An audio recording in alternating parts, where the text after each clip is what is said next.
আল্লাহ রাসূল ফাতেমার ঘরে আসলেন। ফাতেমা মাথা নিচু করে মুখটা কালো করে দাঁড়িয়ে আছে। রাসূল বলেন, ফাতেমা মনে হয় তোমার কষ্ট কিছু বলতে চাও। ফাতেমা বলে, বাবা বলে কোনো লাভ নেই। মদিনার কত ধনী ধনী যুবক আমাকে বিয়ে করতে চাইছিল, কিন্তু আপনি তাদের সঙ্গে বিয়ে না দিয়া এমন একটা গরিবের সঙ্গে আমার বিয়ে দিলেন, যার সঙ্গে সংসার করে আমার জীবনে কোনো শান্তি নাই। সঙ্গে সঙ্গে রাসূল বললেন, ফাতেমা আমি তোমাকে আলীর সঙ্গে বিয়ে দেই নাই, বরং আল্লাহ তাআলা হুকুম করেছে, ও ফাতেমা আল্লাহ ছাড়া কাউকে যদি সেজদা করার হুকুম থাকে তাহলে আমি তোমাকে হুকুম করতাম আলীর পায়ে সেজদা করো। এ কথার দ্বারা নবী ফাতেমাকে বুঝাই দিলেন, মেয়ে মানুষের কাছে আল্লাহর পরে সেই মানুষটা সবচাইতে দামি, ওই মানুষটি হইলেন তার স্বামী। এই জন্য স্বামীর কথা মতো চলা লাগবে। 4 নম্বর যে কথাটা সেটা হলো পর্দা। পর্দা, এই পর্দা মোতাবেক যদি মেয়েরা চলে আর কোনো আমলের দরকার, জোরে কোন দরকার, হজের কথা নাই, জাকাতের কথা নাই, এগুলো কোনো কথাই নেই। 4 আমলে 8 জান্নাত। আলহামদুলিল্লাহ, যে বান্দির আমরা জানাজা করলাম উনি যদি 4টি আমল পাকাপোক্তভাবে করে যায় ইনশাআল্লাহ তার জান্নাতের ব্যাপারে কোনো সন্দেহ নাই। আল্লাহ কবুল করুক, জোরে কোন আমিন। আগামী জুমার দিনে মসজিদ যখন আজান হবে, আজান দেওয়ার সঙ্গে সঙ্গে যেই মুসল্লি মসজিদে পা দিবে তাকে জিজ্ঞাসা করলেই জানতে পারবে এত বড় জান্নাত আমার বান্দারা কেমনে দেখবে। এ কথার দ্বারা আল্লাহ বান্দার দাম কমালো না বাড়ালো? তা আগামী জুমার দিনে আজান দেওয়ার সাথে সাথে আপনার মসজিদে যাবেন? আজকের খবর কি পড়ছেন? কিন্তু আজানের গুরুত্ব খুবই কম। 5 ওয়াক্ত নামাজের আজান দেওয়ার সাথে সাথে মসজিদে যাওয়া লাগবে না, জামাত ধরলি হলো। জোরে কোন কথা ঠিক কিনা? জুমার নামাজের আজানের গুরুত্ব বেশি, নামাজের চাইতে আজানের গুরুত্ব বেশি। দেখেন আল্লাহ কোরআনে বলতেছেন, ইজানু দিয়ালিস সালাতি মিন ইয়াউমিল জুমআ ফাসআউ ইলা যিকরিল্লাহ। ফাসআউ মানে শব্দের অর্থ হলো হাঁটাও না, দৌড়াও না, এত জোরে মসজিদে যাওয়া লাগবে। হুকুম কার? আরো জোরে বলেন, হুকুম আল্লাহ। আমি যে কথা বলতেছিলাম যে এই যে সুবহানাল্লাহ আলহামদুলিল্লাহ এগুলো আল্লাহর তাসবিহ, আল্লাহর প্রশংসা, আমাদের করতে কোনো আপত্তি নেই। তাহলে আমরা প্রশংসা করলাম কার? এখন যদি প্রশ্ন করা হয় আমরা কেন করব, আল্লাহর প্রশংসা করার বহু কারণ, তার মধ্যে আমি প্রধানত 3টা কারণ খুঁজে পেয়েছি। প্রধানত কারণ 3টা, সে 3টা বলতেছি। 1 নম্বর কারণ হলো আল্লাহ বলি দেখাটির মধ্যে আমাদেরকে মুসলমানের ঘরে কবুল করেছে। জোরে কোন সুবহানাল্লাহ। হরিণা, বলি দেখাটি এগুলোর নাম কিন্তু মুসলমান নাম না, জায়গার নাম হলো হিন্দু নাম। জোরে কোন কি নাম? কিন্তু আমরা কি হিন্দুর ঘরত না মুসলমানের ঘরত? কথা কয় না রে বা। আজকে কি সিস্টেম হলো দেখছেন, কি সুন্দর আমরা জানাজা করলাম, আর হিন্দুর হলেই শ্মশানত লিয়ে যায় লাগারে দে মুখত আগুন দে না কি কোন বুঝলেন, একটা মানুষকে পুড়িয়া সারখার করে দেয়, ছাই করে দেয়। এটা করতে কেমন লাগে, দেখতেও কেমন লাগে। আর আমাদের মুসলমানের সিস্টেমটা কত সুন্দর। ধরে করছো আল্লাহ, কি খুশি হবে যার। যদি হিন্দুর ঘরে জন্ম নিতেন তাহলে কি করতে?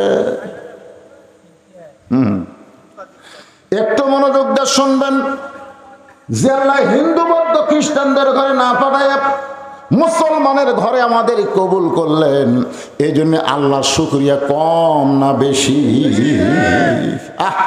আল্লাহ রে আল্লাহ, আমরা সবাই জন্মগত মুসলমান, মুসলমানের ঘরে জন্ম লিছি পারে।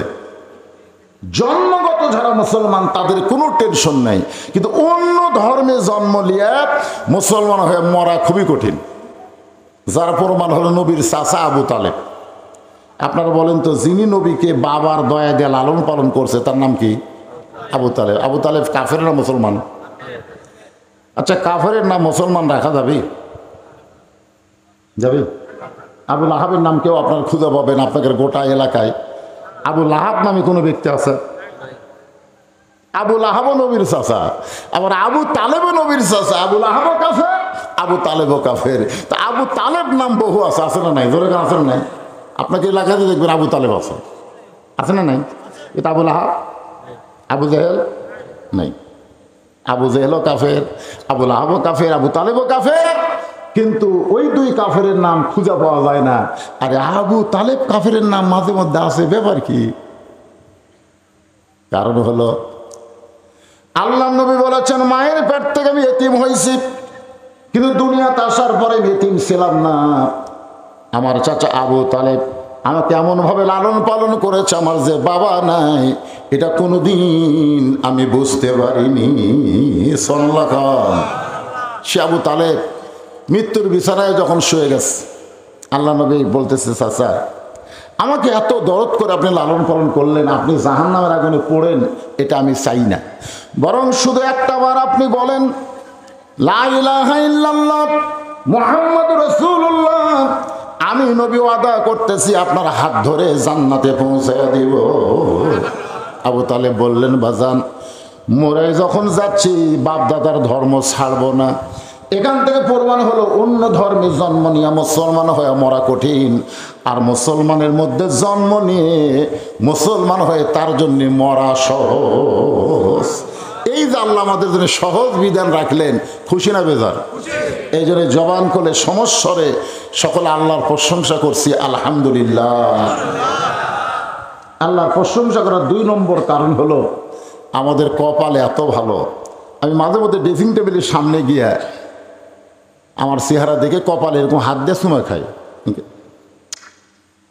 এইটা আমার এক ছোট মেয়ে দেখছে, দেখো আর মাকে বলতেছে আব্বা মানে পাগল হয়ে গেছে, নিজের কপালে হাত দেওয়ার চুমা খায়। আমার বউ বলে, কে গো এই ব্যারাম কবে থেকে ধরলো, নিজের কপালে হাত দিয়ে চুমা খান? তার মানে বলে চুমা খাওয়ার কারণ হলো আমার মতন কপাল ভালো কে আছে? বলে আপনার কপাল ভালো কেমনে? আমি বললাম বিশ্বনবীর উম্মত হওয়ার কারণে। বিশ্বনবীর উম্মত হওয়ার কারণে আমার কপালে এত ভালো, হাসরের ময়দানে সবাই যখন টেনশন করবে আর আমাদের নবী আমাদেরকে জান্নাতে নিয়ে যাওয়ার চিন্তায় ব্যস্ত থাকবে। জোরে বলেন সুবহানাল্লাহ। এমন একজন নবী পাইছি যে নবী জান্নাতে যাওয়ার জন্য চিন্তা করবে না, জান্নাতে আমাদেরকে নিয়ে নেওয়ার জন্য চিন্তা করবে। একেবারে খুশি না বেজার বাড়া? তো সুবহানাল্লাহ আসতে কোন আছে না আমার মুক্তার, আছে না আমার বারিস্টার, সেই বিচারের হাইকোর্টেতে তিনি আমায় করবেন পার, আমি পাপী রাসূল জাবিন্দার। আল্লাহ রাসূল বলেছেন, আমার একটা উম্মত, একজন, সব না, আমার একটা উম্মত যতক্ষণ জান্নাতের বাহিরে থাকবে, আমি রাসূল ততক্ষণ জান্নাতের মধ্যে ঢুকবো না। খুশি না বেজার? তাহলে এমন নবীর উম্মত হওয়ার কারণে আমরা শুকরিয়া আদায় করব কার? আর 3 নম্বর যে কোরআন থেকে আপনারা আলোচনা শুনবেন, আজকের সাবজেক্ট হলো ইন্না লিল্লাহি ওয়া ইন্না ইলাইহি রাজিউন। এই মেয়েটা মরার খবর শুনে আপনারা প্রথম কি কইছেন? একেবারে আপনার কননি। আমি এখানে এসে যখনই শুনলাম যে সভাপতি সাহেবের স্ত্রী মারা গেছে, আমি সঙ্গে সঙ্গে বললাম ইন্না লিল্লাহি ইন্না ইলাইহি। কিন্তু আমি যে কেন কইলাম, আমি তো নিজেই চিন্তা করে গেলাম, আসলে কি মানুষ মরার পরে ইন্না লিল্লাহি বলা লাগবে? এইরকম কি কোনো বিধান আছে? না না না, এইরকম কি কোনো বিধান আছে? যে আমার এক বাচ্চা বললো যে দুঃসংবাদ শুনলে ইন্না লিল্লাহি বলা লাগে। দুঃসংবাদ, তো মানুষ মরা কি সুসংবাদ না দুঃসংবাদ? হ্যাঁ, দুঃসংবাদ। আসলে একটা গান গাই, দেখেন তো কি কিছু বুঝতে পারেন নাকি?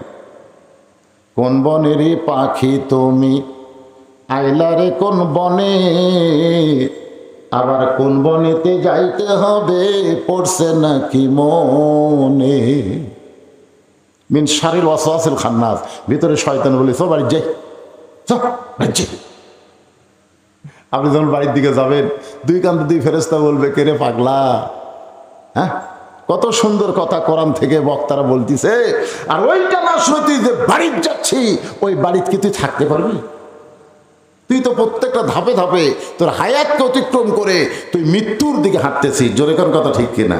আমি আপনি যেটাই যাই না কেন, আমার হায়াত কি কমতিছে না বাড়তিছে? ছোটবেলায় একটা গান শুনতাম, এখন তো সেরকম গান হয় না। সবাই বলে বয়স বাড়ে, আমি বলি কমে রে, আপনার বলেন তো আমার বয়স বাড়তিছে না কমতিছে? মানে যে বয়স নিয়ে আমি দুনিয়াতে আইছি, আজকে একদিন আমার সেখান থেকে কমে গেল, আজকে রাত আমার হায়াত থেকে কমে গেল। প্রত্যেকটা পরতে পরতে আমাদের হায়াত কমতেছে, আমরা মৃত্যুর দিকে অগ্রসর হচ্ছি। এখন মানুষ মরাটা দুঃসংবাদ না সুসংবাদ, মুসলমান হিসাবে আমাদের জানার দরকার আছে না নাই? আল্লাহ কিন্তু কোরআনে বললেন, ইজা মানে যখন আসাবাতহুম মুসিবা, তোমাদের উপরে বিপদ আপদ মুসিবত আসবে, অলু তখন তোমরা বলবে ইন্না লিল্লাহি ওয়া ইন্না ইলাইহি রাজিউন। বিপদ আপদ মুসিবত আসলে যে আয়াত পড়ার হুকুম আল্লাহ করেছেন, আর মরে যাওয়ার পর আমরা কেন এইটা পড়ি? আমি বহু আলেমকে বলছি, এমনকি আমার যিনি ওস্তাদ শেরপুর আলিয়া মাদ্রাসার প্রিন্সিপাল, ওনাকে বলেছিলাম, হুজুর এই যে মানুষ মরে গেলে আমরা যে ইন্না লিল্লাহ কই, এটা কোরআন হাদিসের কোন জায়গাতে আছে যে বলা লাগবে? তো আমার ওস্তাদ বলতেছে, একদিন পর তোর এই প্রশ্ন কেন? আমরা হয়ে আহিনি পড়ে আসতেছি, সবাই পড়ে আমরাও পড়ি, এইরকম কথা বললে তো হবে না।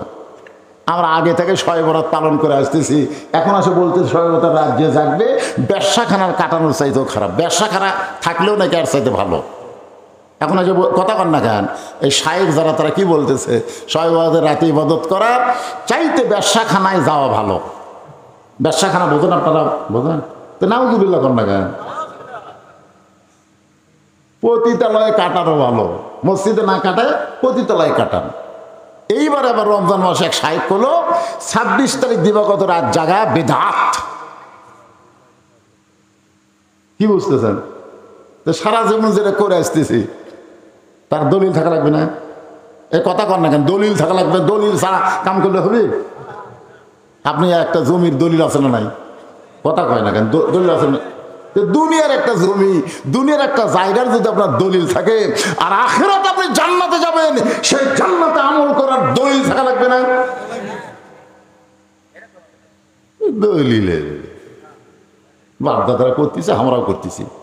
তো বাপদাদা জমি ভোগ করে আসতেছে, এখন আপনি করতেছেন। একজন এসে বলতেছে, ভাই তুই যে জমি খাচ্ছিস তোর দলিল? বেশি কথা কইস না।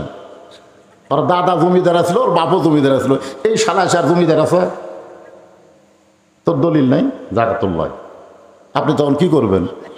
আমরা অনেক আমল করতেছি, হাসরের ময়দানে যদি আল্লাহ বলে আমল তো করবার, কে কইছে? দলিল কি? দলিল নাই আল্লাহ, তোর একটাও কবুল হয়নি। আমি আমার হুজুরকে বললাম, হুজুর মানুষ মরার খবর শুনে যে ইন্না লিল্লাহ আমরা পড়ি, এই পড়ার দলিল কি? কোরআনে যে দলিল পাচ্ছি, এটা হলো বিপদ আপদ মুসিবতের সময় আল্লাহ বলেছেন, ক্বালু তোমরা বলো ইন্না লিল্লাহি ওয়া ইন্না ইলাইহি রাজিউন। আমার হুজুর বলতেছে, বাজান এগুলো দলিল টলিল বুঝে সবাই কয়, হামও কই। আসলে কি সবাই বললে আমরা বলবো? আমাদের জানার অধিকার আছে না? দরকার আছে। আজকে এখানে একটা জানাজা হলো দেখি তো, এ ওয়াজ আমার 38 বছর ওয়াজের জীবনে আমি কোনোদিন জানাজা করে এসে টেজো তো ওয়াজ করছি, আজকে প্রথম। আপনাকে কোনোদিন হয়েছে যে জানাজা করে ওয়াজ শুনছেন? কথা কর না কেন? তাহলে একটা নতুন অভিজ্ঞতা হলো না আমাদের। এই মিডিয়ার ভাইরা, এটা তোমরা ফলো করে প্রচার করবে, হুজুর মাঠে জানাজা করে তারপরে টেজে আসলো। আমি তো আমার জীবনে একটা প্রথম জিনিস পেলাম, আগে জানাজা হলো, তারপর আবার ওয়াজ হচ্ছে। বাস্তব কথাগুলো আমি আপনাদের সামনে বলতেছি ভাইজান, বহু ওয়াজ জীবনে শুনবেন, আজকে একটু মনোযোগ দিয়ে কথাগুলো শুনবেন। রাজি আছেন সবাই? তো আমাদের এক মা মারা গেল, আমাদের একজন বাবা মারা গেল, আমাদের একজন ভাই মরে গেল, আমাদের একজন বোন মরে গেল। মরার কথা শুনেই আমরা বিপদের আয়াত করলাম, ইন্না লিল্লাহ ইন্না লিল্লাহ। আসলে মুসলমান মরা বিপদ না, সুসংবাদ। এটা আমাকে জানা লাগবে তো, যে আমি তো আয়াতে কারিমা তেলাওয়াত করলাম, যারা মুসলমান হয়ে মারা যাবে তাদের কোনো ভয় নাই, তাদের কোনো চিন্তা নেই। মরার সঙ্গে সঙ্গে আল্লাহর জান্নাতের দরজা তাদের জন্য খুলে ধরা হবে। সুবহানাল্লাহ। কবরে যাইতে দেরি হবে, কিন্তু তাদের জান্নাতে ঢুকতে দেরি হবে না। এখন আপনারা বলেন, মরাটা খুশির খবর না কষ্টের খবর?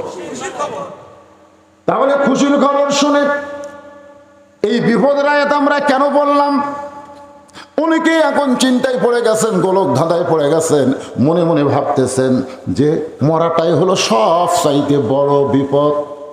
আসলেই বিপদ, মরাটা হলো সবচাইতে বড় বিপদ। কার জন্যে? এই মরাটা হলো সবচাইতে বড় বিপদ কার জন্যে?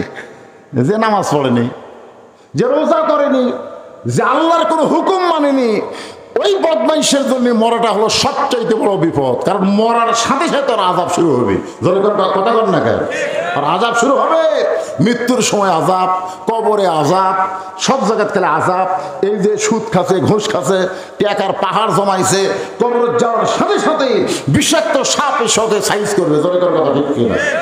একটা গান আছে, ছোটবেলায় শুনছি, যদি ফুলগুলো হয় অভিমানে ঝরে যায়, আমি মালা গেথে বলো কারে পরাবো, সে যে কেন এলো না, কিছু ভালো লাগে না, কবরে আসুক তারে আমি মজা দেখাবো। এই কবরে মজা আছে না নাই? কার জন্যে? এখন যদি আপনারা বলেন হুজুর আমাকেরও জন্যে, তাহলে ইসলাম ওজা হিন্দুতে, এই ইসলাম ওজা হিন্দুতে, মুসলমান ওজা কাফেরও তাই।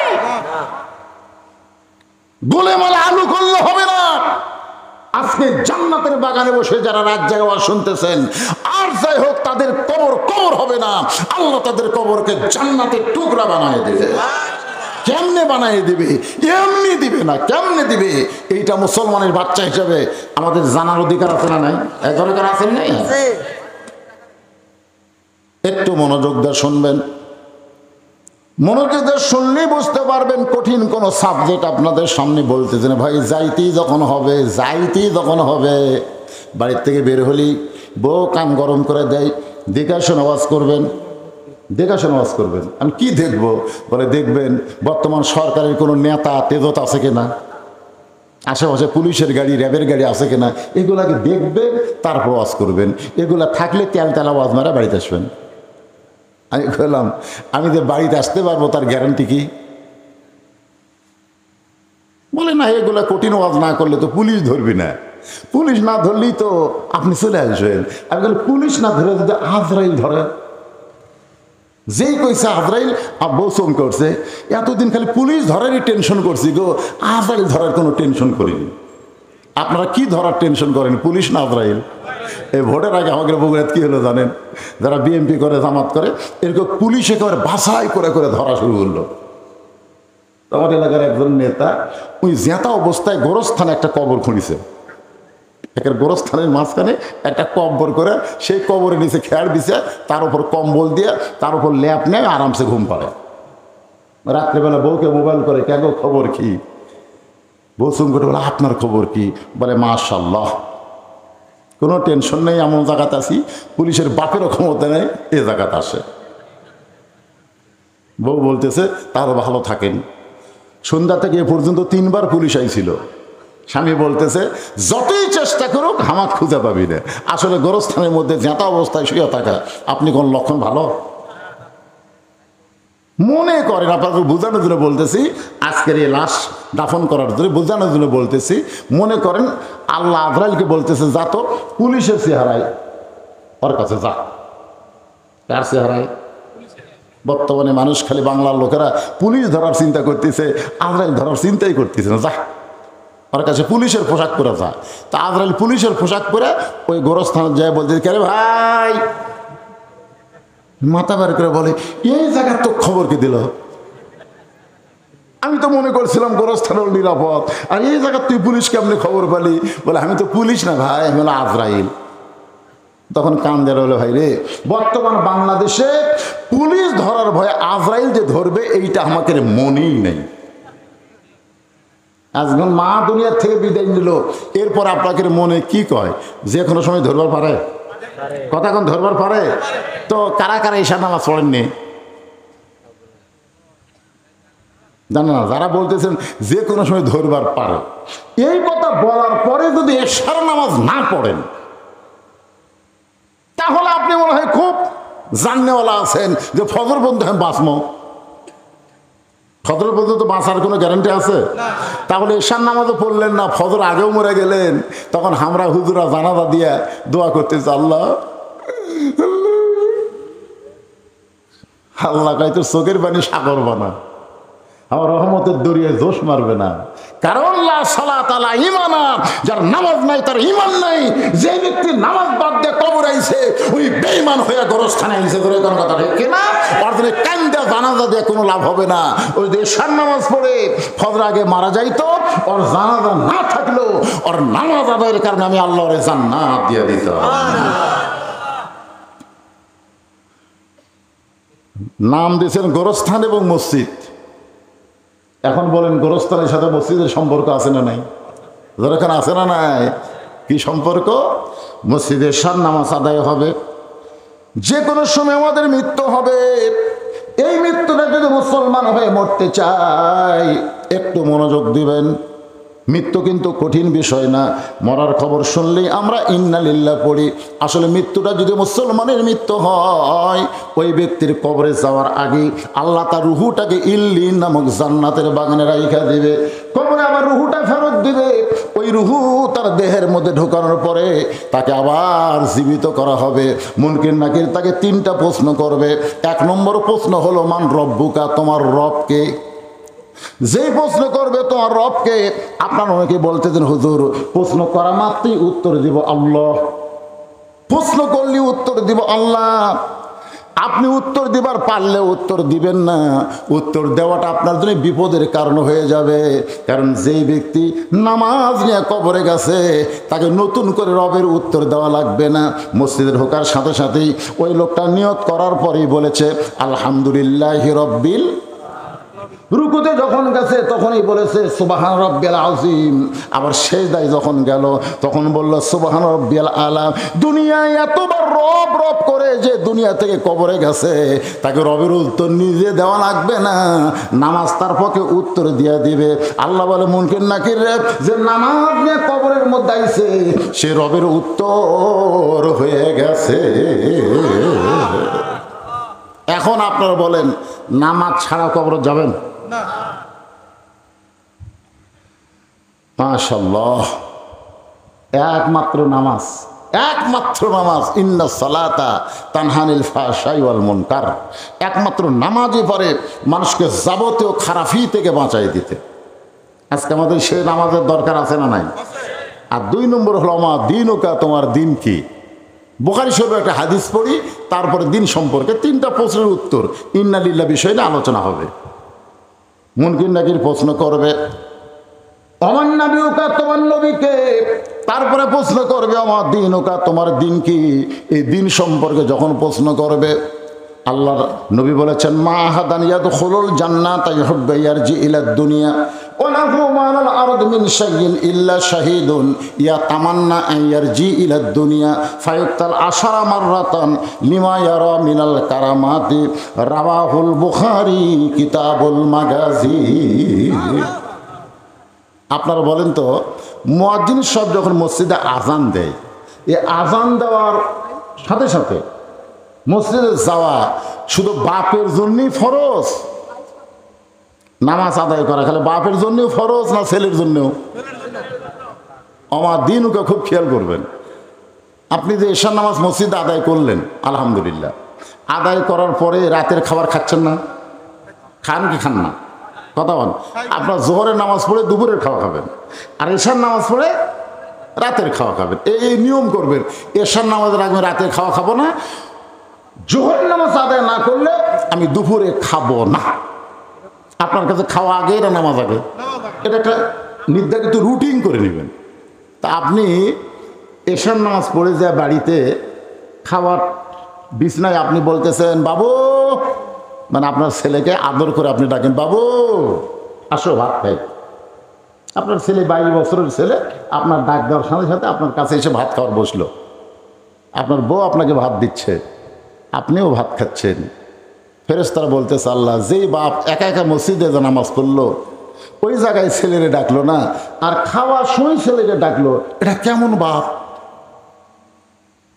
আল্লাহ বলে ফেরেশতা, ওই ইব্রাহিম আলাইহিস সালামের বাপ আজরের চাইতেও খারাপ। আপনার বলতে ইব্রাহিম নবীর বাপ আজর ভালো না খারাপ?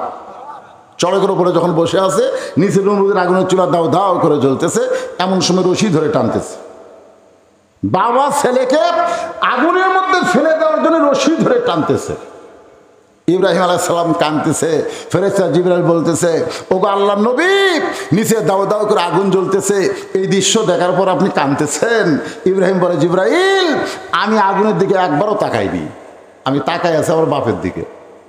এটা কেমন বাপ? সন্তান বিপদে পড়লে বাবা এসে সন্তানকে বাঁচায়, আর আমার এমন একটা বাবা হয়েছে যে আমাকে আগুনে ফেলে দেওয়ার জন্য রশি ধরে টানতেছে। এটা কেমন বাপ?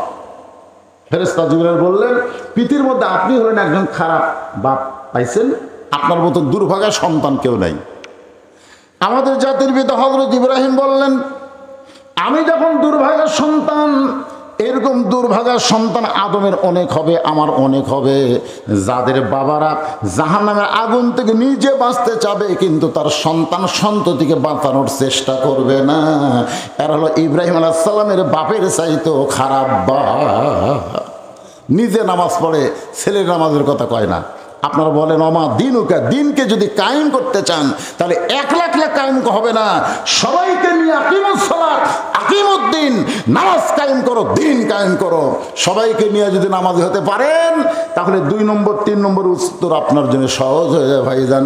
একটু মনোযোগ দিয়ে শোনেন, ইন্না লিল্লাহি ওয়া ইন্না ইলাইহি রাজিউন। আমরা কখন পড়ি? ওয়াজটা আপনাকে বোঝানোর জন্য বলছি, কখন পড়ি? মানুষ মরার পরে। তার মানে বোঝা গেল মরাটাই হলো সবচাইতে বড় বিপদ। এখন আসেন, আল্লাহর একজন মস্ত বড় পয়গম্বর, নাম হলো মুসা কালিমুল্লাহ, নাম শুনছেন? উনি মাঝে মধ্যে তুর পর্বতে যাইতেন আল্লাহর সঙ্গে কথা বলার জন্য। একদিন তুর পর্বত থেকে আল্লাহকে বলতেছে, আল্লাহ, আমার যা আছে আপনার তা নাই। আল্লাহ বলে, মুসা, তোমার এমন কি আছে যেটা আমি আল্লাহর নাই? মুসা বলতেছে, আল্লাহ, আপনি সবই জানেন, সবই জানেন, তারপর আপনি কি বলতেছি আমার যা আছে আপনার তা নাই? আল্লাহ বলে, মুসা, তোমার এমন কি আছে যেটা আমি আল্লাহর নাই? মুসা বলতেছে, আল্লাহ, আমার মৃত্যু আছে কিন্তু আপনার মৃত্যু নাই। আল্লাহ বলে, ঠিকই তো তাই রে। মুসা বলতেছে, আল্লাহ, আপনি যতই চেষ্টা করেন আপনি মারতে পারবেন কিন্তু মরতে পারবেন না। মরার যে মজা আছে এটা আমি পাবো কিন্তু আপনি পাবেন না। মরার বলে আবার মজা আছে। মরার কি আছে? এটা কি আমার কথা না আল্লাহ? আল্লাহ বলেছেন, দেখেন আয়াতের শাব্দিক অর্থের দিকে খেয়াল করেন, কুল্লু নাফসিন জায়গাতুল মউত। জায়গা শব্দের অর্থ হলো স্বাদ, মজা। তরকারি স্বাদ আছে, গোস্তের স্বাদ আছে, ইলিশ মাছের স্বাদ আছে। জায়গা শব্দের অর্থ কি? স্বাদ। যেরকম কি? তাহলে মৃত্যুর একটা মজা আছে, মজা। আগুনে পড়ে মরা, অ্যাক্সিডেন্ট হয়ে মরা, স্ট্রোক করে মরা। আপনার বলেন তো, এমনি এমনি মরা? এমনি এমনি কেউ মরছে? এমনি এমনি না। সবাই বলবে এ এ এ এ।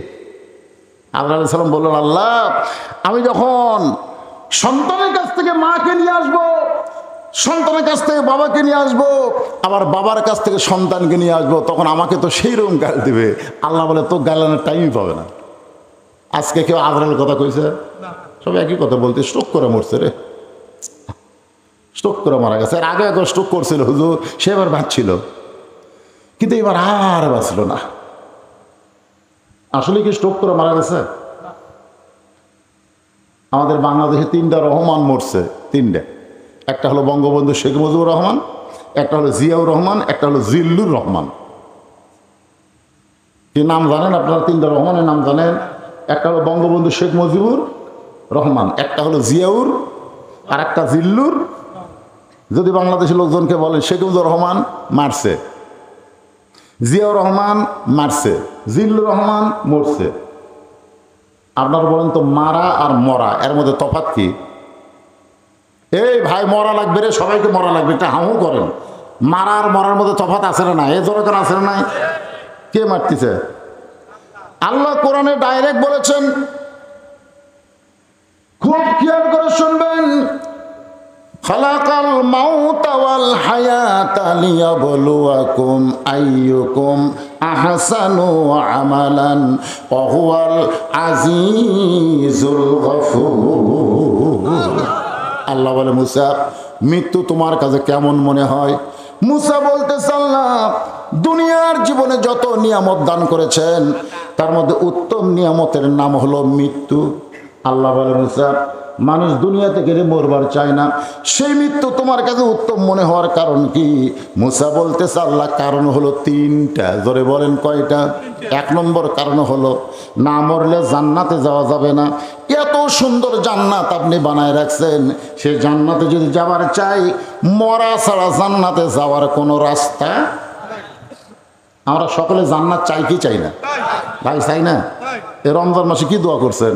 আল্লাহুম্মা ইন্না নাসআলুকাল জান্নাতা ওয়া নাউযু বিকা মিনান নার। এ দোয়া পড়েন আপনারা? পড়েন নাই?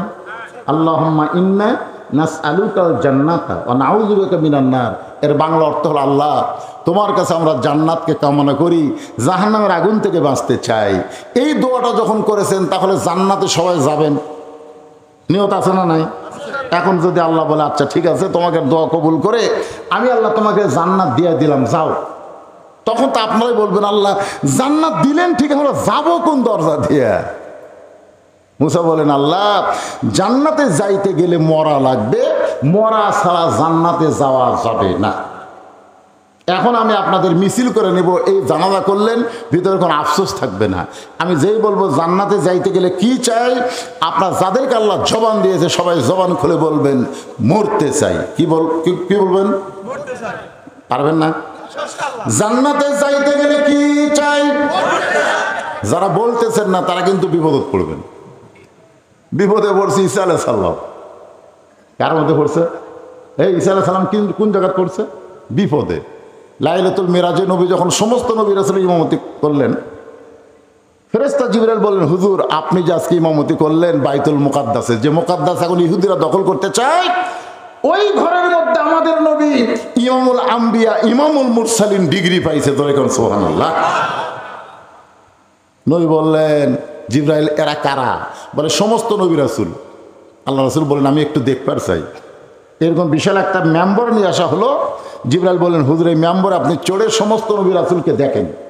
আল্লাহ রাসূল সবার দিকে তাকায় আছে, সবার চেহারা দিয়ে আলো বের হচ্ছে, আলো, কিন্তু একজন নবীর চেহারা কালো। আমাদের নবী কই কে রে? সব নবীর চেহারা আলো, ওটার আবার কালো কে?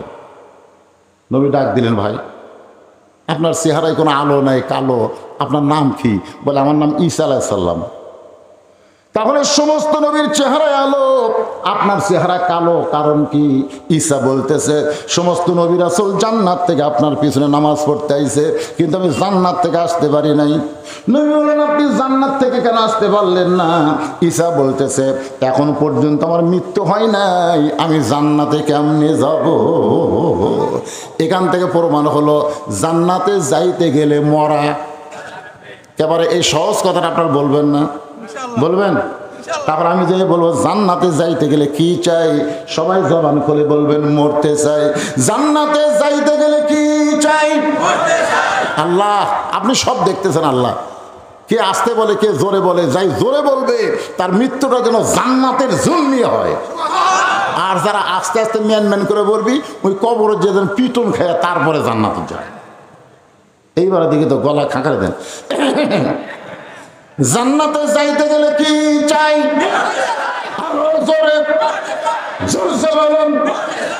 যাকে আপনারা কবরে মাটি দিলেন ওই আত্মাটা শান্তি পাচ্ছে, যাক রে আমি আসছি ওরা আসবি রে, কি শুনবার পাচ্ছে না? বুখারী শরীফের হাদিস সেমাল মাউতা। আপনারা মনে করতেছেন খেলে আমরাই শুনি? আমাদের চাইতো মৃত্যু ব্যক্তিরা ভালো শোনে। এই যে মরতে চাই নিজের করতেছেন, আজকাল গোরস্থানী রুহুগুলা সব খুশি হয়ে গেছে, যাক রে বাহ, আমরা মনে করছি আমরাই মরে যায় বিপদে পড়ছি রে, ওরাও মরবার চাই, তারপরে মরাই ভালো। মরা ভালো কার জন্যে? যারা জান্নাতে যাবে। আল্লাহ বলে মুসা মৃত্যুকে মহব্বত করার, পছন্দ করার 2 নম্বর কারণ কি? এই কারণটা আপনাদের একটু গুরুত্ব দিয়ে শোনা লাগবে। মুসা বলতেছে আল্লাহ মৃত্যুকে পছন্দ করার 2 নম্বর কারণ হলো আমার মৃত্যুটা কেবলমাত্র আপনার জন্য আমি অক্ষ করেছি। মনোযোগ দিয়ে শুনছেন? আমরা মরবো কার জন্যে? জোরে কয় না? আল্লাহর জন্যে। কে বাবা মুরব্বী হয় যে পেশাব লাগলো নাকি রে, উঠে সে জোরে যাচ্ছে, আসলে অনেকের এরকম।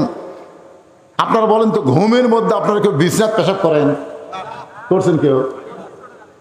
ছোটখাটো কথা আমি বলতেছি।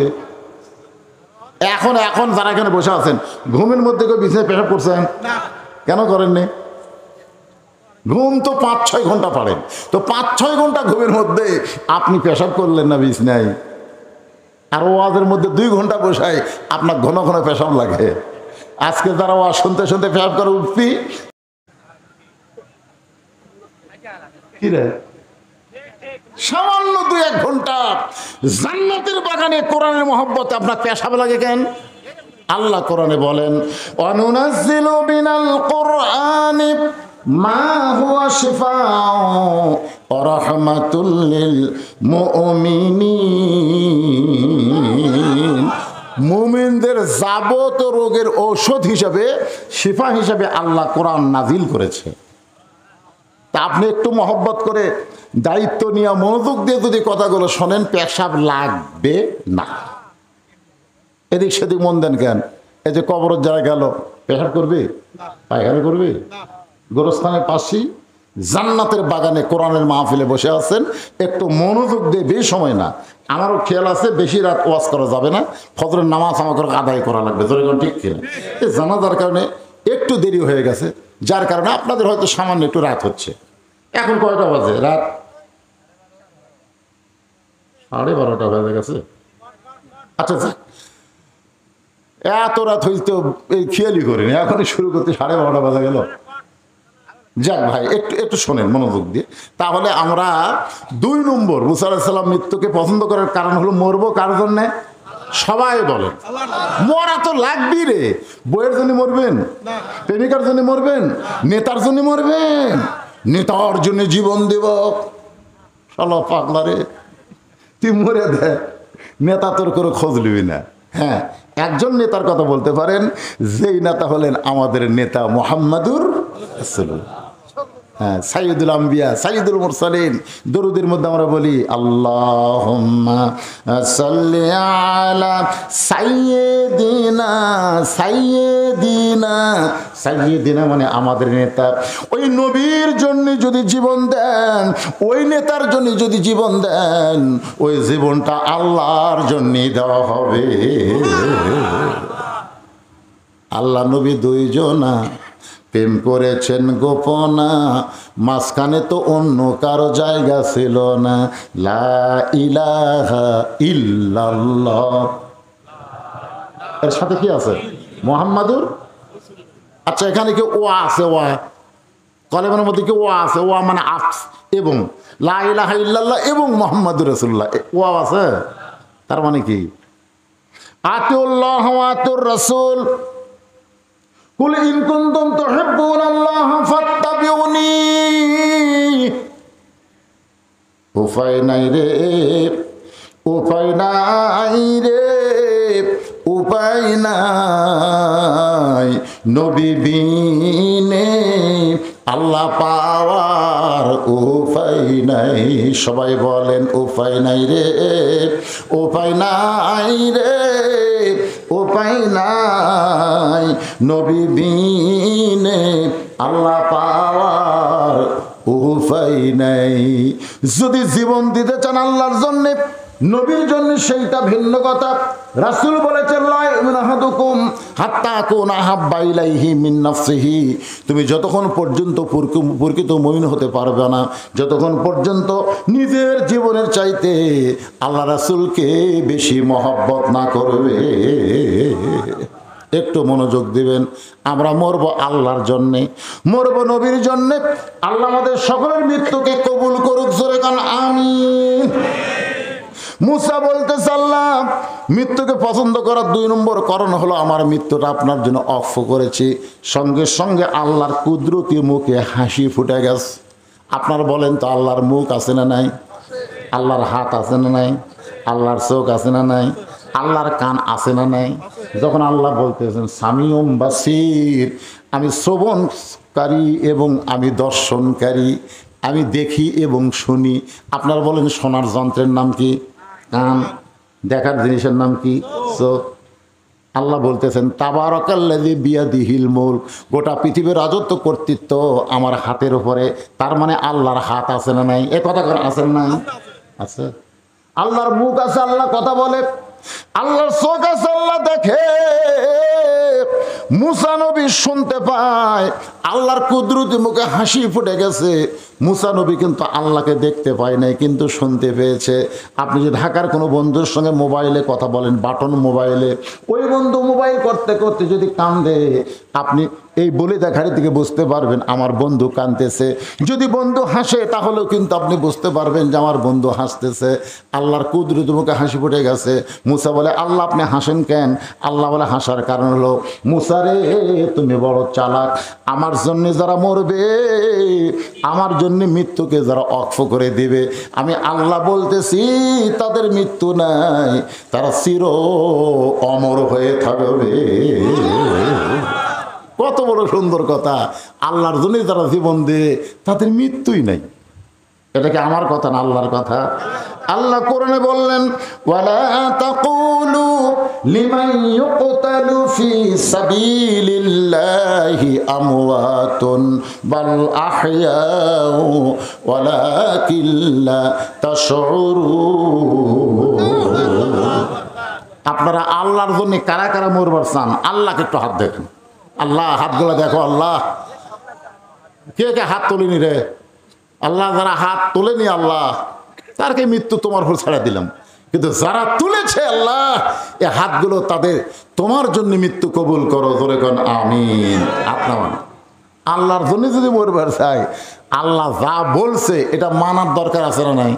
কথা কান না কেন? হাত তুলে বললাম আল্লাহ তোমার জন্য মরবার চাই। যেরকম এক স্বামী জমিতে আবাদ করে, হাল চাষ নিয়ে গেছে। হাল চাষ বোঝেন? তাকে গরু দিয়ে হাল বতো, নাঙ্গল দিয়ে চাষ করতেছে। বউ আবার বাচ্চা কাচ্চা নাই, তো নিজেই স্বামীর সকালবেলার খাওয়া পান্তা ভাত। আমাকে এলাকায় সকালের খাওয়া কৃষকের পান্তা ভাত। কি ভাত? 10টা বেজা যায়, 10টা বেজা যায়, পান্তা যায় না। স্বামী কয়েকে হাল বইতে বইতে আবার খিদে লেগে গেল। বউ বাড়িতে কি করতেছে? ওই হাল ছাড়া দিয়া প্যান্টি ঘুরাচ্ছে আর আসতেছে যে বাড়ির যা বউ তোকে সাইজ করবো। কিন্তু বাড়ির কাছে আইসা দেখে বউ কাঁদতেছে আর বলতেছে, আমার স্বামীকে এত ভালোবাসি, স্বামী ছাড়া আমি বাঁচতে পারবো না। স্বামীকে আমি এত ভালোবাসি রে, স্বামী ছাড়া আমি বাঁচতে পারবো না। স্বামীর রাগ পানি হয়ে গেছে। স্বামী যে পানটি ঘুরাচ্ছে বাড়ির যে মারবি, গান শুনে, আরে আমার বউ আমাকে এত ভালোবাসে। এখনো বলে, বিবি রে আর ভালোবাসার গান গাওয়া দরকার নাই, তাড়াতাড়ি আমার সামনে একটু খাবার দাও, পেটে আমার আগুন জ্বলছে। বউ বলতেছে, আমি স্বামীকে এত ভালোবাসি, খাবার দেওয়া আমার ভালো লাগে না। আমি স্বামীকে এত ভালোবাসি, কিন্তু খাবার দেওয়া স্বামীকে ভালো লাগে না। আপনার বলেন তো, এই ভালোবাসা দাম আছে? দাম আছে? স্বামী দেখতেছে বউ আমাকে কেমন ভালোবাসে, আমি হালাফান্তি ছাড়া তো উপায় দেখি না। আজকে যারা আল্লাহর জন্য জীবন দেওয়ার জন্য হাত তুলেছেন, লিমা তাকুলু মালা তাফালু, আল্লাহ কোরআনে বলেছেন, তোমার কথার সাথে আমলের যদি মিল না পাওয়া যায় তাহলে তুমি টাটকা মুনাফিক। জোরে কোন কি মুনাফিক? কথা কোন কি মুনাফিক? টাটকা মুনাফিক। এদেরকে কামি খালি বছর অন্তর একটা করে মাহফিল করবি আর টাকা আদায় করবি। একটা করে মাহফিল করা, টাকা আদায়, এটা উদ্দেশ্য করা যাবে না। এটা উদ্দেশ্য কি? আমাদেরকে আল্লাহ দুনিয়াতে ইবাদতের উদ্দেশ্যে পাঠাইছে। যেরকম কথা ঠিক কেন? কি কথা কর না কেন? অমা খলাকতুল জিন্না ওয়াল ইনসা ইল্লা লিয়াবুদুন। ইবাদতের উদ্দেশ্যে তোমাদেরকে দুনিয়াতে সৃষ্টি করা হয়েছে। কিন্তু ইবাদতই যে আমরা সারা জীবন করি, নামাজ পড়ি, রোজা করি, কাজ কাম কিছু করি না, তাহলে চলবে? চলবে? টাকা আদায় এটা একটা প্রয়োজন, কিন্তু উদ্দেশ্য হচ্ছে আজকের মাহফিল দিয়ে গুরুস্থানের মাইয়াতকে আল্লাহ যেন জান্নাত দেয়, আর আল্লাহ যাদের জীবিত রাখছে তাদেরকে যেন হেদাত দেয়। জোরে কথা কর না এখানে তো উদ্দেশ্য। টাকা কালেকশন করা এটা প্রয়োজন, কিন্তু প্রয়োজনকে যদি আপনি উদ্দেশ্য মনে করেন, অন্য কোনো খেয়াল নেই, খেলে একটাই খেয়াল, টাকা। টাকা দরকার আছে, আছে না নাই? কিন্তু বেশি হলে কিন্তু বিপদ। আল্লাহ কোরআনে বলেছে, ইন্নামা আমওয়ালুকুম ওয়া আওলাদুকুম ফিতনা, নিশ্চয়ই তোমাদের সম্পদ আর সন্তান হলো তোমাদের বিপদের কারণ। আমাদের বাংলাদেশে যাদের টাকা বেশি আছে বিপদ কম না বেশি? আচ্ছা হাসরে একদিন আল্লাহ রাসূল বলেন, আবু বকর আজকে সকাল থেকে সন্ধ্যা পর্যন্ত তুমি কত টাকা রোজগার করলে, কত টাকা খরচ করলে, হিসাব দাও। আবু বকর বলতে, হুজুর ঠিক আছে হিসাব দিচ্ছি, কারণ এখন না একটু পরে। একটা লোহার পাত আল্লাহ মরুভূমির মধ্যে রাখলেন, আল্লাহ রাসূল রাখলেন, ওই পাতে সূর্যের তাপ পরে গরম হয়ে গেল। এখন আবু বকর বলতেছে ওই পাতের উপর চড়ে হিসাব দাও। আবু বকর রাদিয়াল্লাহু হিসাব দিয়ে দিতে একসময় বললো, হুজুর আমার পায়ের তালু জ্বলে যাচ্ছে, পুড়ে যাচ্ছে, আমি তো পুরো হিসাব দিতে পারলাম না। রাসূল বললেন তাহলে নামো। মানে সকাল থেকে সন্ধ্যা পর্যন্ত কত আয় করছে, কত ব্যয় করছে, এর হিসাব চাইতেছে। একদিন হিসাবই ওর উপর দিবার পারলো না। এখন বলে, ওমর তুমি হিসাব দাও। ওর ভর হিসাব দিতে 4 আনা 16 আনার 4 আনা দিতে কয়, হুজুর আর পারতেছে না, নামাজ দাও। ওসমানকে বলতে তুমি হিসাব দাও। ওসমান গুলি 16 আনার 2 আনা হিসাব দিতে কয়, পায়ের তাউলা পুড়ে গেল। আল্লাহ রাসূলকে নামাজ দাও। এখন আলী বলে, আলী তুমি হিসাব দাও।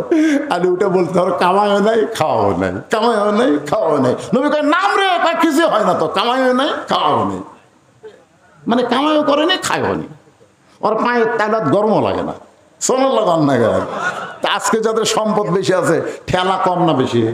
এ কথাটার হিসাব আল্লাহ পাই করে হিসাব নেবে। এই জন্যে সম্পদ রহমত, সম্পদ বিপদ। আমি কমিটির ভাইদেরকে বলবো, গভীর রাত হয়ে গেছে, আমি একটু আজকে একজন মা দুনিয়া থেকে চলে গেছে, ইন্না লিল্লাহি নিয়ে কথা বলতেছি, একটু মনোযোগ দিয়ে আপনারাও শোনেন, সবাইকে হিসাব দেওয়া লাগবে, সবাইকে কবরে 3টা প্রশ্নের উত্তর দেওয়া লাগবে। ধরে কোন ঠিক কিনা? উত্তর যেন আমাদের পক্ষ থেকে আল্লাহ দেয়। এইটা কেমনে দিবে এই বিষয়ে কথাগুলো আপনাদের সামনে বলতেছি। এখন আল্লাহর জন্য জীবন দিবার গেলে আল্লাহর হুকুম আমাদের আমল করার দরকার আছে না নাই? দরকার আছে না নাই? আল্লাহর হুকুম হলো সৎ পথে চলতে হবে, সৎ কথা বলতে হবে। আল্লাহর হুকুম হচ্ছে আমাদেরকে 5 ওয়াক্ত নামাজ আদায় করা লাগবে। আল্লাহর হুকুম হলো আমাদেরকে হালাল ভক্ষণ করা লাগবে, হারাম স্পর্শ করা যাবে না। আল্লাহর হুকুম হলো মা বোনদের জন্য, অকরনা ফি বুয়ুতিকুন্না ওয়ালা তাবাররাজনা তাবাররুজাল জাহিলিয়াতিল উলা। এ মেয়েরা তোমরা ঘরের মধ্যে থাকো, ঘরের বাহির তোমরা হও না। কোনো প্রয়োজনে যদি ঘরের বাহির হও তাহলে হেজাব নিয়ে, পর্দা নিয়ে হবে।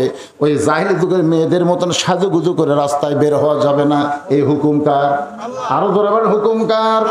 আমার মায়েরা শোনেন, গভীর রাত্রে আজকে এই গ্রামের একজন মাকে কবর দেওয়া হলো, তার জানাজা হলো 11টার সময়। তাহলে 11:30টায় এটা কি প্রথম রাত না গভীর রাত? জোরে কোন, গভীর রাত না প্রথম রাত? আজকের যে মাকে আমরা দাফন করলাম, গভীর রাতে তাকে দাফন করা হলো। গভীর রাত্রে দাফন হয়েছে মা ফাতেমার। দাফনের কাজে কোনো মানুষ তার সঙ্গে ছিল না। একজন ব্যক্তি তাকে কাঁধে করে নিয়ে জান্নাতুল বাকির মধ্যে দাফন করে। আল্লাহর কাছে বলতেছে, আল্লাহ ফাতেমার জীবনে কোনো সুখ ছিল না, দুনিয়ার জীবনে এসে শান্তি পায় নাই, কবরের জীবনে তাকে একটু শান্তি দিও আল্লাহ, ফাতেমাকে তুমি কবুল করে নাও। এই দোয়া করার সঙ্গে সঙ্গে আলী তাকায় দেখে সামনে কয়েকটা পুরাতন কবর দেখা যায়। এইমাত্র ফাতেমার কবর দিল, সেই ফাতেমার কবর আর দেখা যায় না। আলী গোটা জান্নাতুল বাকির মধ্যে দৌড়ায় আর বলে, ফাতেমার কবর এখনই কবর দিলাম, সেই কবরটা কোথায় গেল? আল্লাহ ডাক দিল, আলী রে তুমি যতই দৌড়াও ফাতেমার কবর তুমি দেখতে পাবা না, তুমি নিজেই দাফন করে তোমার কাছ থেকে কবর হারিয়ে গেল। শুনে নাও, ফাতেমা পর্দানিশী, আমি আল্লাহ জহুরা ডিগ্রি দিয়া ফাতেমার কবরটাকে কিয়ামত পর্যন্ত পর্দা করে দিয়েছি। তাহলে পর্দা মানে কার হুকুম? এটা জীবিত অবস্থায়, মরার পর? আপনাকে এলাকায় মেয়ে মানুষ মরে গেলে কয় কাপড় দেয়? হ্যাঁ, আজকে যে কাপড় পরান হয়নি, কয় কাপড়? আচ্ছা, মরার পরে যদি মেয়েকে 5 কাপড় দেওয়া হয়, আচ্ছা মেয়ে মানুষের খাট নিয়ে আবার কি দিয়ে ঢাকে? চাদর দিয়ে ঢাকে না? তো 5 কাপড় দেওয়ার পরেও আবার খাট নিয়ে কেন ঢাকলেন? কথা কয় না, পর্দা। তার মানে বোঝা গেল মেয়ে মানুষের শুধু 5 কাপড় দিয়ে হয় না, তার লাশটা পর্যন্ত ঢাকা থাকা লাগে পর্দা।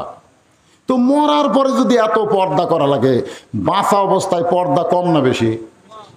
মরার পরে শয়তানি নিয়ত করে কেউ তাকায়, এ কথা কর না কেন, একটা মহিলা মারা গেলে তার ভিতরে শয়তান নিয়তে কেউ তাকায়? তো কেউ শয়তান নিয়তে তাকাবে না। ওই সময় যদি 5 কাপড় দিয়া লাশটা চাদর দিয়ে ঢেকে রাখা লাগে, আর জীবিত অবস্থায় যুবতী মেয়েদেরকে সবাই শয়তানের চোখে তাকায়, ওই সময় মেয়েদেরকে কয়টা কাপড় পরা লাগবে? ইসলামে এই নিয়ম আছে না নাই? জোরে কোন আছে না? কথা কর না কেন? কার হুকুম? আমি মা বোনদের জন্য বলতেছি, আপনাদের আল্লাহর হুকুম, পর্দা যদি ঠিক মতো আমল না করেন, 5 কাপড় না 50 কাপড় দিয়েও যদি কবরে নামানো হয়, কোনো লাভ হবে না। জোরে কোন কথা ঠিক কিনা? আমলের সম্পর্ক জীবিত অবস্থায় মরার পরে। আমলের সম্পর্ক কার সাথে? জীবিত অবস্থায় আল্লাহর সাথে। আমার মায়েদের কথা বলে এখন ওই যুবকদের বলবো, বাজান, আল্লাহর জন্য যারা জীবন দেব, আল্লাহর হুকুম মানতে হবে। আল্লাহর হুকুম হলো 5 ওয়াক্ত নামাজ। আল্লাহর জন্য জীবন দেওয়া মানে বাতিলের বিরুদ্ধে লড়াই করা লাগবে। যেমন ফিলিস্তিনের মুসলমান আল্লাহর জন্য জীবন দিচ্ছে। আল্লাহর জন্য জীবন যারা দিবে তাদের মৃত্যু হবে না। আল্লাহর জীবন দেওয়া আল্লাহ থেকে চিরস্থায়ী অমরত্ব দান করে দিবে। আল্লাহ বলে, মুসা, মৃত্যুকে পছন্দ করার 3 নম্বর কারণ কি? মুসা বলতেছে, আল্লাহ মৃত্যুকে পছন্দ করার 3 নম্বর কারণ, এটা বলি শেষ রে ভাই, এটা বলি না, এটা বলি ইন্না লিল্লাহির ওয়াজ শেষ। একটু মনোযোগ দেন, আমি একটা গান গাইতো, দেখেন বুঝতে পারেন নাকি। চলতে পথে 2 দিন থামিলাম, যাবার কালে একজন আরো দেখা না পাইলাম। ও আমার সাদের মালা যাই রে ছিঁড়ে, রইব না আর বেশি দিন তোদের মাজারে। যিনি যে মাইয়াত মারা গেল তার সন্তান আছে না নাই? স্বামী আছে না নাই? তারা হয়তো বাপ মাও থাকতে পারে। বাপ মা আছে জীবিত না মারা গেছে? যাই হোক, বাপ মা মারা গেছে, তার সন্তান আছে, স্বামী আছে, ভাই আছে, আছে না নাই? আপনারা বলেন তো, সাথে কে গেছে? চলতে পথে দেখেন মুসা আলাইহিস সালাম মৃত্যুকে পছন্দ করার 3 নম্বর কারণ বলতেছি। কারণ বলার আগে একটা গান গাইলাম একটু বোঝার জন্য, সহজ করার জন্য। চলতে পথে আমরা কয়দিন? এ ভাই, দুনিয়ার জীবন কিন্তু আখেরাতের তুলনায় 2 দিনের বেশি না। মাস্তানি মারতেছেন কি হনুরে, কিছুই না।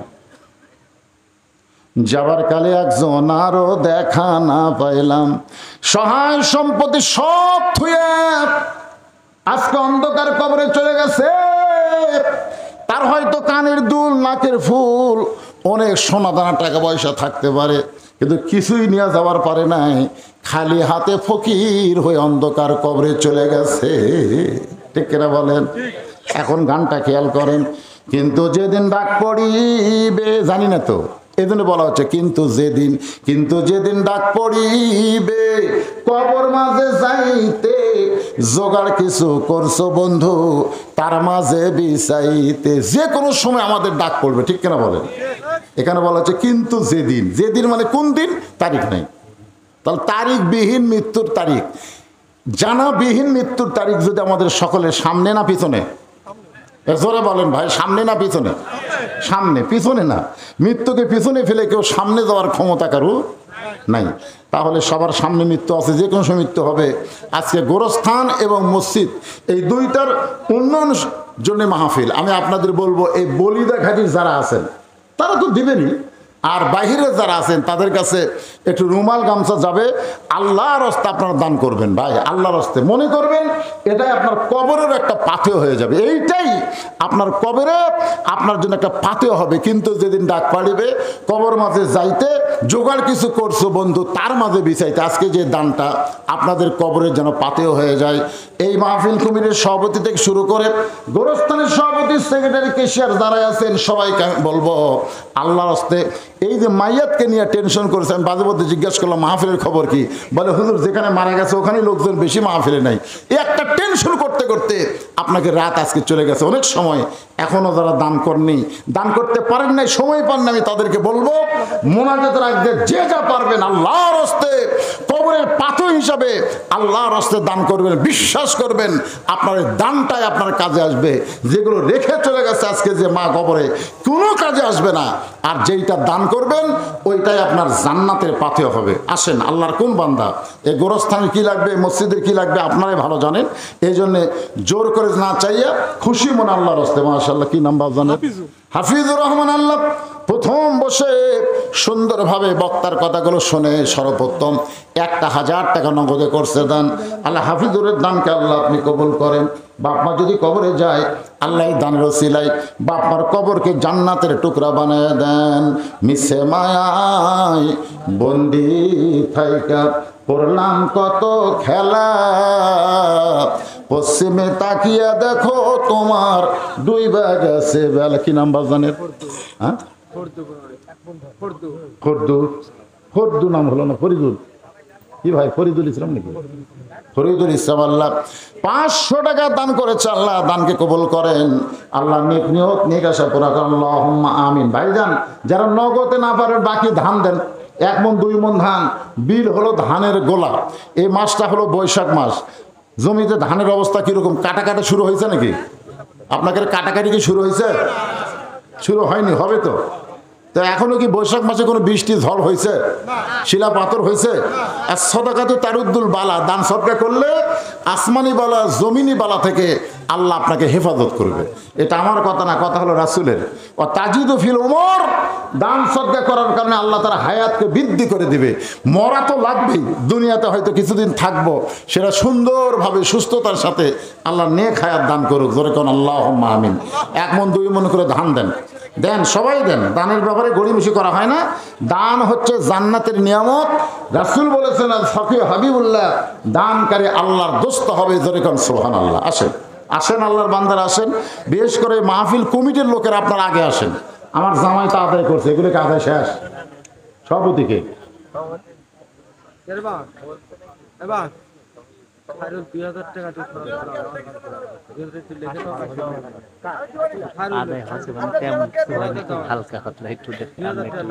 বলতেছি তো সে দেওয়া লাগবে না। আরে লেখেন, সকালে দিবে 2000 টাকা। কে কার নামে? কোন লেখেন? খায়রুলের নামে। কি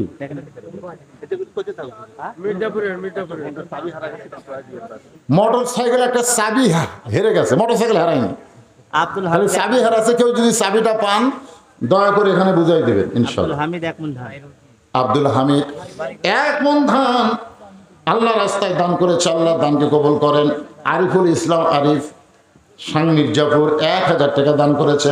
আরিফুল ইসলামের দানকে আল্লাহ আপনি কবুল করেন। ইউনুস আলী হরিণা গ্রামের 10,000 টাকা। ইউনুস আলী কে হয় আপনাদের? 10,000 টাকা দিবে, দিবে তো দিবে। আচ্ছা, ইউনুস আলী 10,000 টাকা দান করেছে, আল্লাহ তার দানকে কবুল করেন। রেজাউল হক হরিণা গ্রাম থেকে 20,000 টাকা। কেবল এটা সত্যি?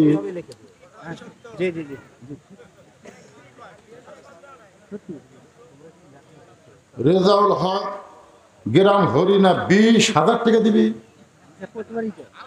প্রতি বছরই দেয়, মাশাআল্লাহ। আমি মনে করতেছি না না, একটু দেখতে কেমন লাগে। গ্রামের লোক না, হরিণা তো পার্শ্ববর্তী গ্রাম। হরিণা আমি আগে আসতাম 12 হাত। আর রেজাউল হক আল্লাহ 20,000 টাকা দান করেছে, আল্লাহ তার দানকে কবুল করেন। আল্লাহ নেক নিয়ত নিকাশা করা করেন। রওশন আলী কলম গ্রামের নগদ 1000 টাকা দান করেছে। রওশন আলীর দানকে আল্লাহ আপনি কবুল করেন। আল্লাহুম্মা আমিন। আনিসুর রহমান 20,000 টাকা ধরে বলেন মারহাবা। এর বাড়ি কোটি? আচ্ছা আচ্ছা, মাশাআল্লাহ। মাহফিলের সার্বিক দায়িত্ব আনিসুর রহমান 20,000 টাকা দান করছে, আল্লাহ কবুল করেন। আব্দুল কাদের মির্জাপুর থেকে 1 মণ ধান দান করছে, আল্লাহ কবুল করেন। তোরাব মেম্বার কলম গ্রাম থেকে নগদ 1000 টাকা দান করেছে, আল্লাহ দানকে কবুল করেন। নাম হলো ফকরম আলী, কলম গ্রাম থেকে 500 টাকা নগদ দান করেছে, আল্লাহ কবুল করেন। কাজল মাস্টার 1000 টাকা দান করেছে কলম গ্রাম, আল্লাহ নগদে দানকে আল্লাহ আপনি কবুল করেন। আব্দুল লতিফ ফেলাল মাস্টার 10 বস্তা সিমেন্ট দান করেছে। সিমেন্ট কি দরকার? মসজিদ দরকার, মসজিদের জন্য 10 বস্তা সিমেন্ট দান করেছে। সামারি গ্রামের আব্দুল লতিফ, আল্লাহ দানকে আল্লাহ আপনি কবুল করেন। আল্লাহুম্মা আমিন। কোনটা? লতিফ ডাক্তার নাকি? না, লতিফ হেলাল। আপন ভাই, সামারি বাড়ি? ও সামারি থাকে। মজিব ইসলাম জুয়েল, সজীব ইসলাম জুয়েল উপজেলার ভাইস চেয়ারম্যান পদপ্রার্থী, নগদ 2000 টাকা দান করছে, আল্লাহ তার দানকে কবুল করেন। আল্লাহুম্মা আমিন। ইউসুফ পরামানিক দেবত্র 1 মণ ধান, আল্লাহ দানকে কবুল করেন। সাইদুল ইসলাম 2000 টাকা। বাবার নাম সাদেক, দোয়া চাইছে। বাবার জন্য দোয়া চাই, মারা গেছে বাবা। জি, মারা গেছে। আল্লাহ বাবার কবরকে জান্নাতের টুকরা বানায় দেন। আল্লাহুম্মা আমিন। কবুল করো, কবুল করো। আব্দুল মান্নান 20 কেজি রসুন দান করেছে। আব্দুল মান্নানের দানকে আল্লাহ আপনি কবুল করেন। নাম হলো মহিরুল ইসলাম ফরহাদ জামাই, এই গ্রামের জামাই। বাকি 2000 টাকা দান করেছে, আল্লাহ তার দানকে কবুল করেন। আল্লাহুম্মা আমিন। সাকিব 1 বস্তা সিমেন্ট দান করেছে, আল্লাহ দানকে কবুল করেন। আল্লাহুম্মা আমিন। খায়রুল ইসলাম, তাই না, এই জামাই 2000 টাকা দান করেছে, আল্লাহ তার দানকে কবুল করেন। আল্লাহুম্মা আমিন। আমার মা বোনদের কাছে যাবেন, আমার মা বোন আল্লাহর রাস্তায় দান করবেন। ইসলামের সর্বপ্রথম মেয়েরাই বেশি দান করেছে। যার দানে ইসলাম পরিপূর্ণ রূপ নিয়েছে তার নাম হলো খাদিজাতুল কুবরা। সুবহানাল্লাহ বলেন। সবচেয়ে বেশি দান করছে মা খাদিজা ইসলামের জন্য। আল্লাহ কামাল হোসেন 5000 টাকা বাকিতে দান করেছে, আল্লাহ কামাল হোসেনের দানকে আল্লাহ আপনি কবুল করেন। আল্লাহুম্মা আমিন।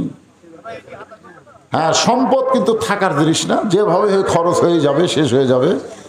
দিয়ে আল্লাহ বোঝে মন কায়দা নিতে কতক্ষণ। এজন্য সবাই দান করুন ইনশাআল্লাহ।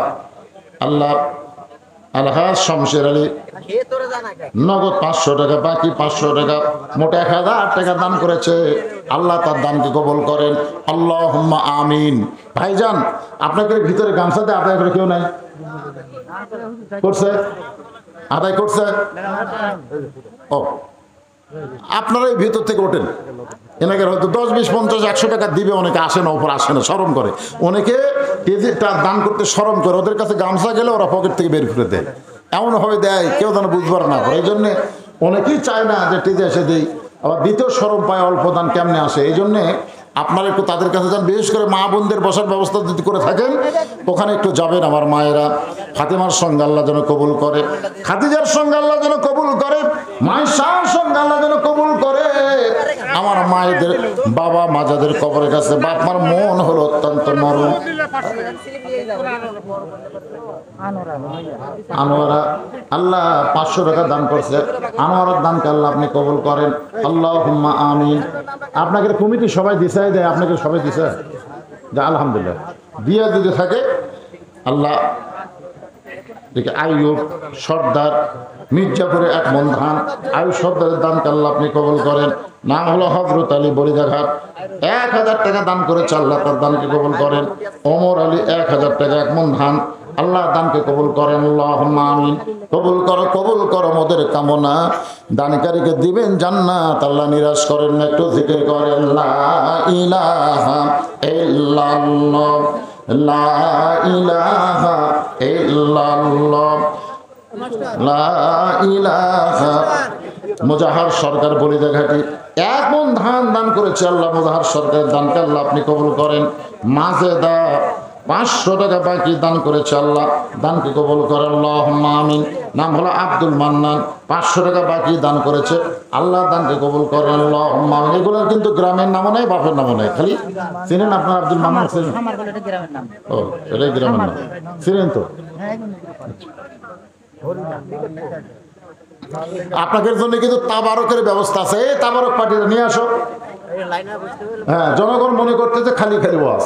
হ্যাঁ, তাবারকের ব্যবস্থা আছে, যতই মানুষ মারা যায় তারপরে এদের মনের মধ্যে এত কষ্ট নাই যে আপনাদেরকে খালি খালি ফেরত দেবে। বলতে তো পারে ভাই আজকে একটা মা মারা গেছে এই জন্য তাবারকের ব্যবস্থা করা যায়নি। ভাই না, খাসি দিয়ে তাবারক, খাসি দিয়ে। হ্যাঁ, মাশাআল্লাহ।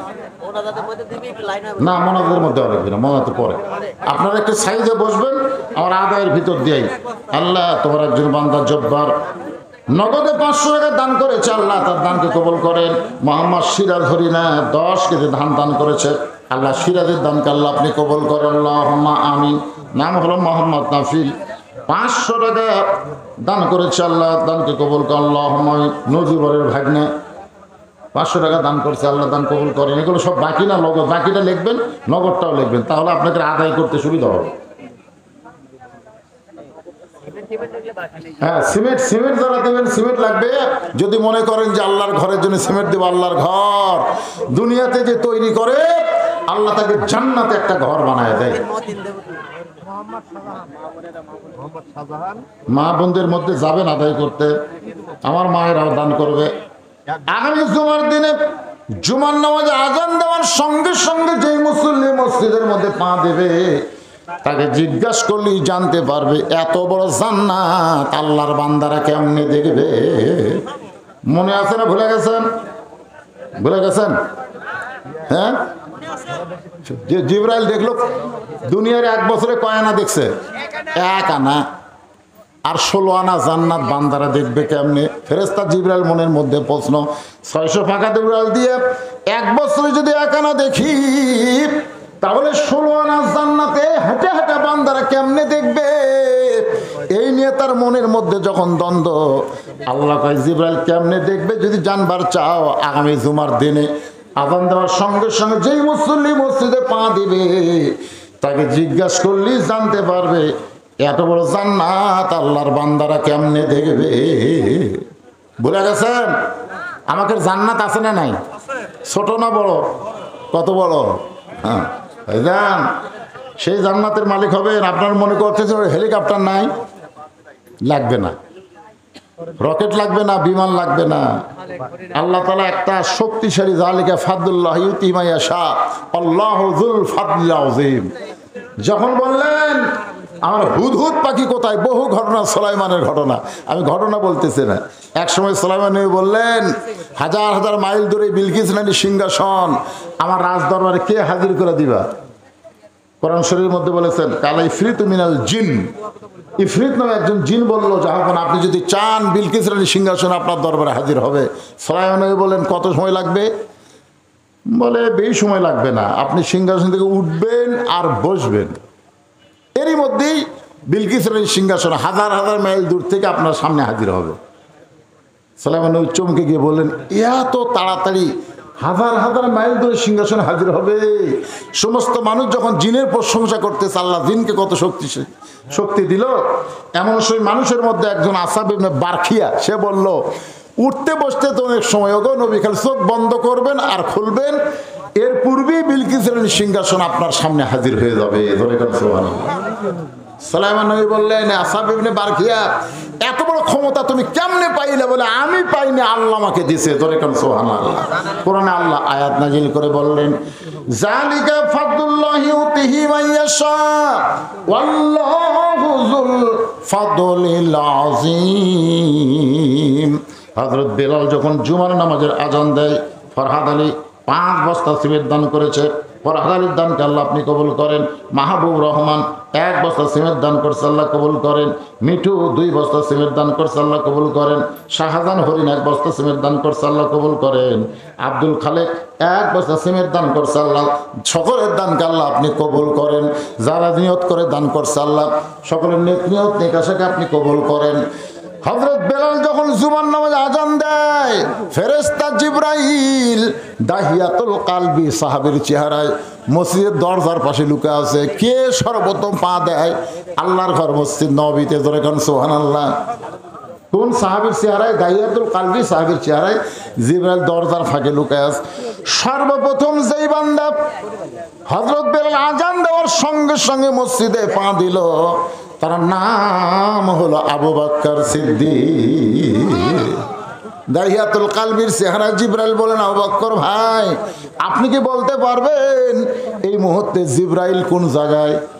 আবু বকর রাদিয়াল্লাহু বললেন, আমি আল্লাহর ঘরে আসি ফেরেশতা পাওয়ার জন্য না, জিবরাইল খোঁজার জন্য না, আমি আমার আল্লাহ পাওয়ার আশায়। ধরে কোন সুবহানাল্লাহ। দাহিয়াতুল কালবি সাহাবীর চেহারায় জিবরাইল বলতেছে, আবু বকর ভাই আপনি কি বলতে পারবেন এই মুহূর্তে ফেরেশতা জিবরাইল কোন জায়গায়? আবু বকর বলতেছে, তুই কি মনে করিস আমি ফেরেশতা খুঁজবে আসি? আমি আসি আল্লাহর খোঁজে। দাহিয়াতুল কালবির চেহারায় যখন আবার বললেন, আবু বকর ভাই আপনি কি বলতে পারবেন এই মুহূর্তে জিবরাইল কোন জায়গায়? সঙ্গে সঙ্গে আবু বকরকে চমক দিয়ে উঠলেন, চমকে উঠলেন। একই কথা 2 বার আবু বকরের সামনে কেউ বলে না। রাসূল বলেছেন, আমার আবু বকরের মতন সভ্য ভদ্র নম্র সাহাবী এমন ভালো মানুষ কিয়ামত পর্যন্ত আর হবে না। জোরে কর না সুবহানাল্লাহ। একই কথা কয়বার কইছে? সঙ্গে সঙ্গে আবু বকর চুম করে বলতেছে, চোখ বন্ধ করে মুচকি মুচকি হাসতেছে। জিবরাইল বলে চোখ বন্ধ করে হাসেন কেন? বলে তুই না জিবরাইল। জিবরাইল চমকে বলল আমি জিবরাইল, কেমনে বুঝলেন? আবু বকর বলে চোখ বন্ধ করে 7 আসমান খুঁজে দেখলাম জিবরাইল নাই।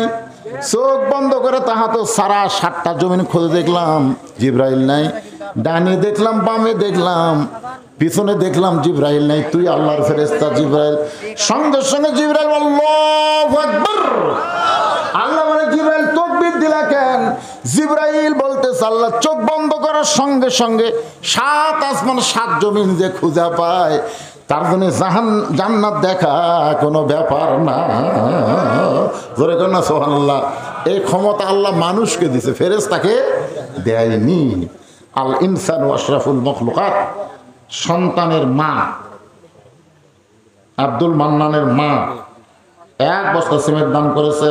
আল্লাহ দানকে কবুল করেন। মুস্তাকিম 500 টাকা দোয়া চাইছে। সানোয়ারের স্ত্রী 1 বস্তা সিমেন্ট দান করেছে, আল্লাহ কবুল করেন। মুস্তাকিম 500 টাকা দোয়া চাইছে। দোয়া চাইছে, আল্লাহ কবুল করেন। নাম হলো রাশেদ, একজন মা আমার 1 বস্তা সিমেন্ট দান করছে। ফয়সাল 1 বস্তা সিমেন্ট দান করছে, আল্লাহ কবুল করেন। জসিম আলী 1000 টাকা বাকিতে দান করেছে। আল্লাহ সকলের দানকে আল্লাহ আপনি কবুল করেন। সবাই একটু সাইডে বসেন, ইস্তেগফার পড়ো। আস্তাগফিরুল্লাহ রব্বি মিন কুল্লি জামমি ওয়া তুবু ইলাইহি। আস্তাগফিরুল্লাহ রব্বি মিন কুল্লি জামমি ওয়া তুবু ইলাইহি। লা হাওলা ওয়ালা কুওয়াতা ইল্লা বিল্লাহিল আলিয়্যিল আযীম। আল্লাহুম্মা সাল্লি আলা মুহাম্মাদ ওয়া আলা আলি মুহাম্মাদ কামা সাল্লাইতা আলা ইব্রাহিম ওয়া আলা আলি ইব্রাহিম ইন্নাকা হামিদুম মাজিদ। আল্লাহুম্মা বারিক আলা মুহাম্মাদ ওয়া আলা আলি মুহাম্মাদ কামা বারাকতা আলা ইব্রাহিম ওয়া আলা আলি ইব্রাহিম ইন্নাকা হামিদুম মাজিদ। ভাইজান, আপনাদের সিংড়াতে কিছু কিছু মাহফিলে মোনাজাতের আগে তবরক দেয়। আমি আজকে বলতেছি, মোনাজাতের দাম বেশি না তবরকের দাম বেশি? আবার অনেক সময় মোনাজাত চলাকালীন তবরক দেয়। আমরা যখন হাত তুলি, খুব খেয়াল করবেন, আমরা কিন্তু জাত তার কাছে হাত তুলি না, আমরা হাত পাতাইছি কার কাছে? আপনার বলেন তো, তার সব কিছু দেওয়ার ক্ষমতা আছে না নাই? ওই সময় 1 টোপলা পোলা যখন দিল, আপনার মন যদি আল্লাহর দিকে না থাকে, পোলার দিকে যায়, তখন মোনাজাত কবুল হবে? এখন হবে? মোনাজাত হলো সবচাইতে দামি গুরুত্বপূর্ণ ইবাদত। আর দোয়া মুখল ইবাদাহ। দোয়া হচ্ছে সমস্ত ইবাদতের মাথা। আপনার যে হাত তুলে মোনাজাত করে, কি তুই আমি একটা জিনিস, কার কাছে হাত তুলছেন এইটা খেয়াল করবেন। আর এরই মধ্যে তবারক দিলে যে ওইদিকে মন যায়, কি হবে? এই জন্যে মোনাজাতের পরে আপনাকে হইচই করবেন, একজন কি 2 টোপলা নেবেন? 1 টোপলা করে নেবেন, তার মধ্যে তাবার রূপ মানে কি বরকতের খাবার। মানুষ মারা গেলে কি বলতে হবে দয়া করে জানাবেন। মানুষ মারা গেলে কি বলতে হবে? যেটা বলতেছেন সেটাই বলবে। আবার নতুন করে কি বলে ফেতনা শুরু করবেন? না, আমি বললাম এটা কি শুধু মানুষ মরার আয়াত? এটাই এতক্ষণ ধরে আপনি কি বুঝলেন? এটা হলো বিপদ আপদ। এটা ডাইরেক্ট ইজা মানে কি, যখন আসাবাত হুম মুসিবা, তোমাদের উপরে বিপদ আপদ মুসিবত আসবে, করু তখন তোমরা বলবে ইন্না লিল্লাহ। এখনো যদি আপনারা বলেন যে মানুষ মরে গেলে পড়া, মানুষ মরে গেলে কি বলবেন? মানুষ মরে গেলে সবচাইতে খেয়াল করা লাগবে, আমাকেও মরা লাগবে। জোরে কথা কর, আমাকেও মরা লাগবে। হ্যাঁ, মরে গেলে কি পড়া লাগবে? যেটা পড়তেছেন তার অর্থ জানেন? ইন্না লিল্লাহি ওয়া ইন্না ইলাইহি রাজিউন। কার কাছ থেকে আমরা এসেছি, আবার যাবো কার কাছে? কেমনে যাব? যখন এসেছি আমাদের কোনো পাপ আছে? যখন মায়ের পেট থেকে দুনিয়ার উদরে আসলাম, আপনার বলেন তো আমাদের কোনো পাপ আছে? কোনো পাপ ছিল? তাহলে দুনিয়া থেকে যখন কবরের উদরে যাব, আমাদের জন্য কোনো পাপ না থাকে। সমস্ত পাপকে মাপ নিয়ে আল্লাহ যেন আমাদের মৃত্যু দেয়। সবাই বলে আমিন। ইন্না লিল্লাহি ওয়া ইন্না ইলাইহি রাজিউন। এখানে অনেকে দান করতেছেন, আর দানের কথা বলার দরকার নেই। খাসি জালালউদ্দিন সভাপতি অত্র মাহফিল, উনি একটা খাসি দান করছে। আজকেই করছে দান? আচ্ছা আচ্ছা, দান করে দিছে আর কি, সেটা পাকও হয়ে গেছে মাশাআল্লাহ। সভাপতি সাহেব যার স্ত্রী মারা গেল, উনি অনেক দেখলাম না, আসেন এখানে।